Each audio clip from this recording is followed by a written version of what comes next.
Ndugu Murkomen.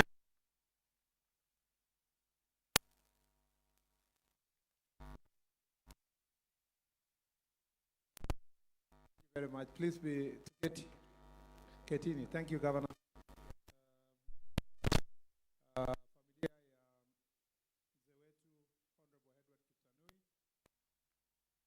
Mheshimiwa Governor, Mheshimiwa PSS wenye wako hapa, waheshimiwa Kiborek na waheshimiwa wabunge wenye wako hapa, my bishop and the other church leaders wenye wako hapa, na waheshimiwa wa tabaka mbalimbali, Bwana asifiwe. Chamge, we have been here for so long. This is now 5 p.m. and I know people are tired. So I will be I will try my best to be very brief. Number one is to say, kwa familia, kwa mama na watoto wa mheshimiwa pamoja na grandchildren and great grandchildren, tumekuja hapa leo kusema pole sana. Sisi kama marafiki ya familia tumekuja kusema pole. Mimi urafiki yangu na familia hii imetokana na urafiki na niece wa mheshimiwa Kiptanui. Mnajua tulikuwa hapa na nilikuwa na yeye na tuliongea tukacheka pamoja, ingawa ilikuwa ni mazishi ya sister-in-law yake. Nilikuwa hapa August 2023 tukikuja kusika Mama Grace, na tunajua kwamba mimi ninajua familia ya ndugu yake Charles, na kwa sababu nilisoma na Bridget na bwana yake Madam Bridget ako pale and the husband were my schoolmates, although we were in different colleges at the University of Nairobi. Na I interacted with this community most because nilikuja hapa evangelism, nilikuja kuhubiri hapa. Kila wakati ninatumiwa ile poster tulikuwa tumeweka Kisanana for Jesus, na mhubiri atakuwa Murkomen siku hiyo, na nilikuwa mdogo sana. Nilipokuja hapa nikaambiwa hapa ni kwa watu wakubwa. Sisi kwa shule hatukuwa tunajua mambo ya ukubwa sana, especially sisi. Mtu kama mimi nilitoka Embobot Forest kama squatter. Sikujua Bridget angoli yake alikuwa mheshimiwa, na it did not matter because tulikuja kupeleka watu mbinguni directly. Na tulihubiri injili hapa, tukakuwa kwa AIC number 1, na tangu siku hiyo nimekuwa member in absence ya AIC number 1, na tunaendelea na kanisa. We have some projects tunaendelea kujenga na tutaendelea kufanya pamoja mpaka tumalize kanisa yetu. And I know my wife came here the other day akakuja kuhubiri kwa hiyo kanisa, so tunaendelea pamoja. I know mnaniangalia mnaniona kama hata sikujawahi kuhubiri.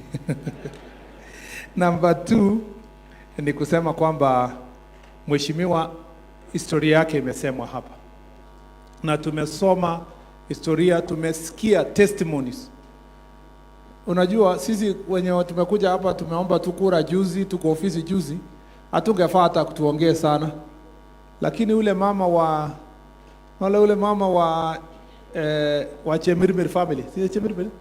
Yeah, ndio huyo koko huyo sasa ndio angefaa kuongea siku yote, tusikie historia ya twist na ya nini na hii yote, na vile kina koko walipatikana. Hiyo habari inatuonyesha ya kwamba kiongozi Bwana Kiptanui alikuwa ni jaziri, alikuwa ni mtu ambaye alikuwa ahead of his time. He was a courageous leader. Na wacha niwaambie kitu moja, na nilikuwa nimeambia hata senator wa hapa zamani, hakuna mtu atakuwa kiongozi kama hana watu ambao wanamshikilia katika hiyo uongozi. You cannot lead alone. Na tumesikia habari ya mheshimiwa Kiptanui, kama angeshikilia na wengine kushikia Rais Moi na kushikilia wakati ilikuwa ngumu akiwa vice president, pengine hatungepata Rais Moi akiwa rais. Na kiongozi yoyote akiwa kwa ofisi kwa wakati wowote ule, lazima kuna watu wanamshikilia, na tunaona viongozi wenye wako hapa wote vile wamesikia wameongea, hawa ndio wanashikilia Rais William Ruto wakati anaendesha maendeleo katika taifa letu. Na ni vizuri kuhakikisha kwamba and I want to challenge Kiborek, I want you to listen to this. that don't be cheated by anybody. When I was elected in 2013, and I decided I was going to support the deputy president then, William Ruto, family. I used to come here everywhere. I used to be called a psychopath. You know, when people don't like you because of your loyalty and support of a leader, they call you a psychopath. Even if that time, Mheshimiwa Kiptanui, according to his critics, was a psychopath of Moi. But he wasn't a psychopath. He was a dependable supporter of the president. That is why angefanya hizi maendeleo yote kama Moi angekuwa ofisi. Hata kama ujuzi aina gani, mlango ilikuwa ni the fact that the president was President Moi that time and gave him a chance to serve. But also it's because he supported him to go to the office. And that's how leadership works. We must be able to support each other. And this government stands because of people who are willing to stand and support. And not just government, families, offices. Even Justice Wendy will tell you, even in the judiciary, for you to succeed as a judge, there must be researchers and other people who are supporting you. There must be support in everything you do. And that's why P.S. Tanui, P.S. Nixon, who was my student, yeah, I need to say this, that you are my student, so that we let Giburi Sana hapa. But he was my very good student, and he likes saying that because he was a student leader, he's the one who engineered my hiring as a lecturer so that I can teach him. And I just want to say that this is a very, very good example. Lile story tumesikia ya mzee, I agree with everybody who has said his story must be written, because it is an inspiring story. He used this opportunity to change the country, both as a vice president, as an assistant minister, but also as a chairman of National Water. In fact, most of the testimonies imeletwa hapa, it looks like he even did more after leaving office.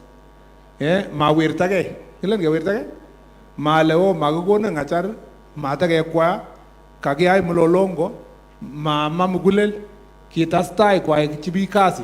Ako chairman of National Water, agere ole influence na nyine ozaidi ngoroni ko chairman of National Water. So it means it was not the position that defined the man. It is the man who defined the position. And there is sometimes, unajua kuna watu wanadharau sana wakipewa kazi. Kala kuona ane kitia ni kidogo, you know, pewa mtu chairman ya mahali kole pyo, ane chairman kitia. Kiptanui was a chairman, and the influence he made as a chairman of National Water it's because it is the attitude towards the work you have that can make a difference.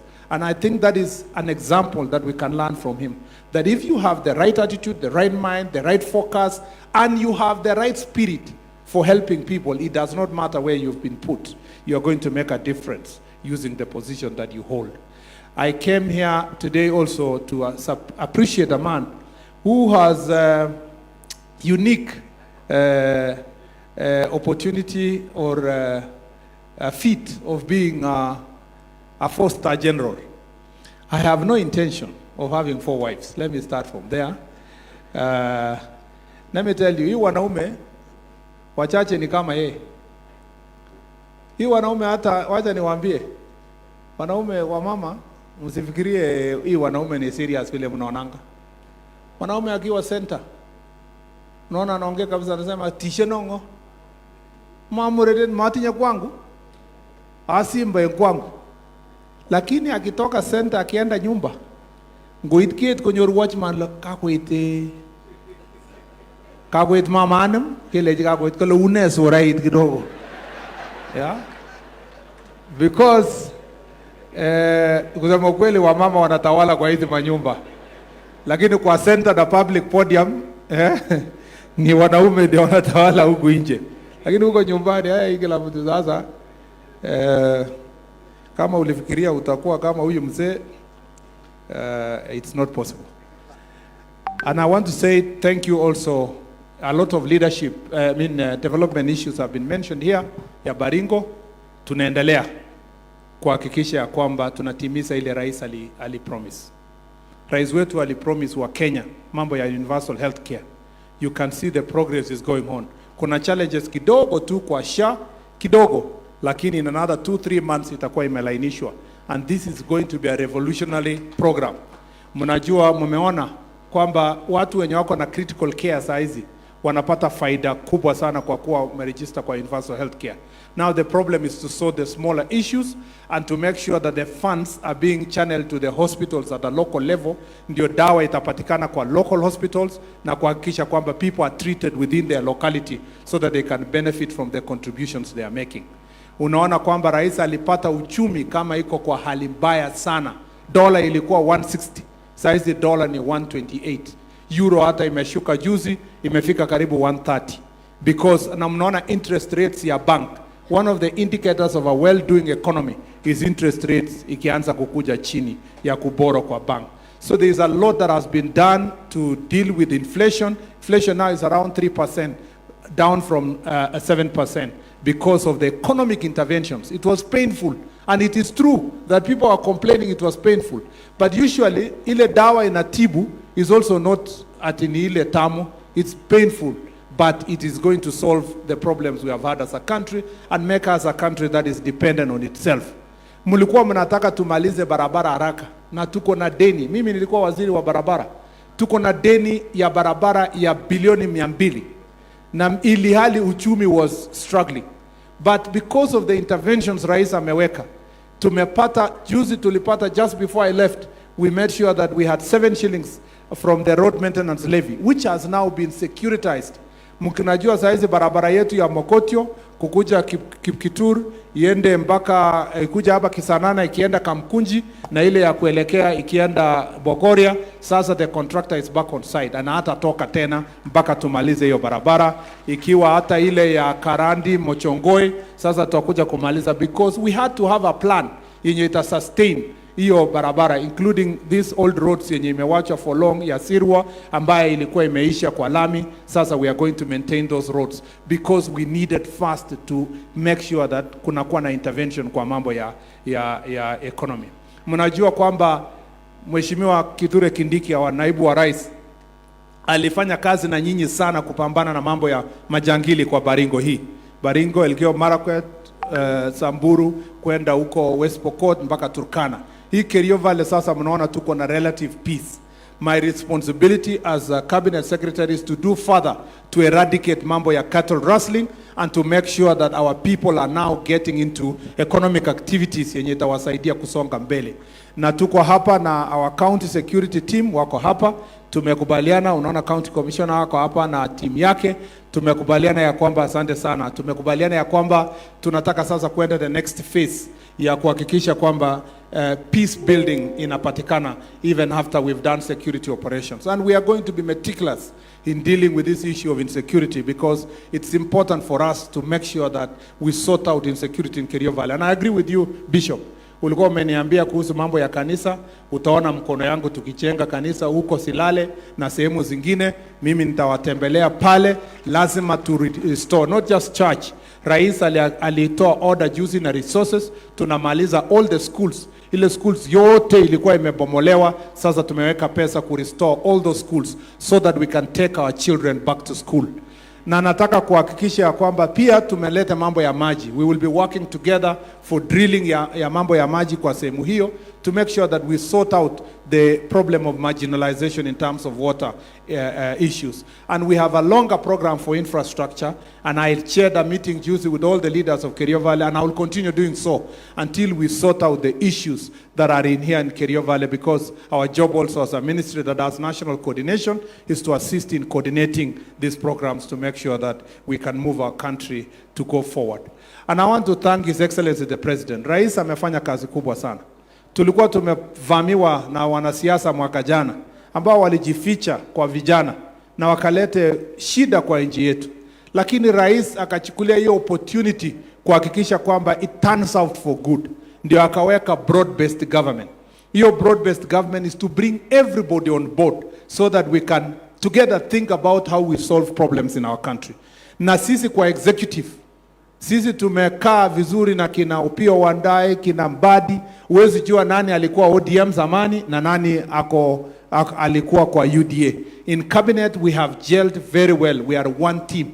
Na mimi nataka niwaambie ya kwamba hata kwa bunge, mlikuwa kuna mtu alikuwa anataka kutumia nafasi hii kulete story.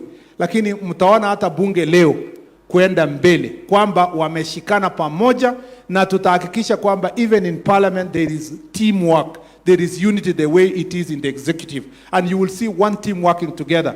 Tuona kamati zingine zikiwa chaired na ODM, zingine ni UDA, zingine ni anybody mwenye amekuja serikali, zingine ni Jubilee. We want all of them to become one team and contribute in parliament in moving our country forward. And I feel very sad. Niliona watu wengine juzi wakicelebrate ati wanafurahia kwa sababu Raila Odinga amepoteza kazi kwa AU. Nyinyi hamjui ni nini mnaongelelea. Kama tungepata yeye akuwe chairman wa AU, ingesaidia professionals wengi sana wa Kenya kupata nafasi kufanya kazi katika continent ya Afrika na katika dunia mzima. Mimi mwenye nimewahi tembea na nikafanya kazi huko nje kidogo, ni kwamba ukiona wakati Kofi Annan alikuwa Secretary General ya African ya United Nations, ungepata Ghanaians kwa UNCTAD, unapata kwa WTO, unawapata kwa UN itself, all over the world, because it's an opportunity to expose some of our professionals from home. But because we have a silly and very small mentality, we just see things using mountains and valleys and rivers and sea. We do not see the bigger picture. That's why you saw some small-minded people celebrating that loss. It was a painful loss for our country. It was not about Raila Odinga. It was not about William Ruto. It was about the Republic of Kenya. And there is a disease that has permeated our country, a disease that always looks things in the prism of politics, not about national interest. And it is important for us as Kenyans to come back and view many of our things that we know that can unite us. We need to have a view that is national in nature, that is patriotic, that looks at national interest. You must separate between your country and your government. You must understand what is it that is good for my country, even if it is good for your political opponent. You support that. You don't have just to oppose everything. And that's why we are saying that loss was unfortunate. But even as it happened, I believe that there will be another opportunity for another Kenyan to serve in such a capacity. This is the second time we have painfully lost this bid. Amina Mohamed before, Alaf Raila Odinga now. And it was painful when it was Amina, it's still painful when it's Raila. And we believe that we can work even better as a team, as a country in future, to get opportunities for Kenyans to serve in other bodies all over the world. I think I have said enough for today. I just want to say, watu wa Kisanana, watu wa Mokotio, watu wa Baringo, mnajua kwamba mimi uhusiano yenu na nyinyi ni personal to me. I love Baringo, and this is like my second home. And I want to say here that I felt very hurt kwa kupoteza my senior Honorable William Cheptumo. It was really painful and personal to me. I know this is not a funeral, but we have lost a good man, a true Christian, a very true Christian and patriotic citizen of this republic. And so even as you feel the pain as Watu wa Baringo, I personally feel the pain as my friend. And I pray that God gives you strength in this time of grief. I have also been sent here by His Excellency the President. Mimi sio huyo yenye nani alisema. I'm not the same person Kiboreka alisema. You can see I'm even small-bodied. But the President has sent me with this message for the family. And now it is my greatest pleasure to read the message of His Excellency the President to this family. Condolence message from His Excellency William Ruto, President of the Republic of Kenya and Commander-in-Chief of the Kenya Defense Forces, to the family and friends of the late Mzee Honorable Edward Cherutich Kiptanui. We are gathered here today in memory of our late colleague, leader, Mzee Honorable Edward Cherutich Kiptanui. His death shocked and saddened me. Losing a loved one is an incredible, difficult, and emotional experience. Death has taken away a genuine, warm individual, more importantly, a loving husband and a father. Death has deprived us of a good friend, a leader, and our elder. While we mourn the loss of a colleague, we also celebrate his life that was well lived. Even though he was very experienced in politics, he never despised the young politicians. He engaged them like a father. While serving as a member of parliament, Honorable Kiptanui had the privilege of serving under Kenya's first and second presidents, a rare feat in politics. The late Honorable Kiptanui set a record as an early riser and was punctual throughout his